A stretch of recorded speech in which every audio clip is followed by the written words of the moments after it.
চলো আজকে তোমাদের সাথে একটা নতুন রেসিপি শেয়ার করে নিই, মিক্স ভেজ উইথ গ্রেটেড পনির। প্রথমেই পোস্ত আর চারমগজটাকে পেস্ট করে রেখে দিয়েছি, আর আদা আর টমেটোটাকে পেস্ট করে রেখে দিয়েছি। এরপর সব রকমের সবজি কেটে নিয়েছি, গাজর, বিনস, ক্যাপসিকাম, আলু, এরকম 4-5 রকমের সবজি আলাদা আলাদা করে ভেজে তুলে রাখলাম।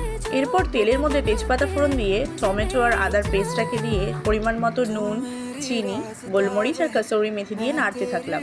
নাড়াচাড়া হয়ে গেলে এর মধ্যে একটু কাঁচা লঙ্কা বাটা দিয়ে আবারও নেড়ে ছেড়ে এর মধ্যে পোস্ত আর চারমগজের পেস্টটা দিয়ে নাড়াচাড়া করে সব রকমের ভাজা সবজিগুলোকে ঢেলে ভালো রকমের নেড়ে চেড়ে কষিয়ে পনিরটাকে গ্রেট করে দিয়ে দিলাম। সবসময় তো আমরা কেটে কেটে ডুমো ডুমো পনির খাই, তাই জন্য গ্রেটেড পনির দিয়ে নাড়াচাড়া করে বাটির জলটাই ধুয়ে দিয়ে দিলাম। সেই জলেই এটা একটু ফুটতে থাকবে। সিদ্ধ হয়ে যাওয়ার পরে ভালোভাবে গরম মশলার ওপর দিয়ে একটু ঘি ছড়িয়ে দিলাম। তাহলেই দেখো কি সুন্দর তৈরি হয়ে গেল নতুন ধরনের রেসিপি। সবাই কিন্তু একবার বাড়িতে ট্রাই করে দেখো, ভালো লাগলে লাইক, শেয়ার অ্যান্ড সাবস্ক্রাইব করে দিও। বাই।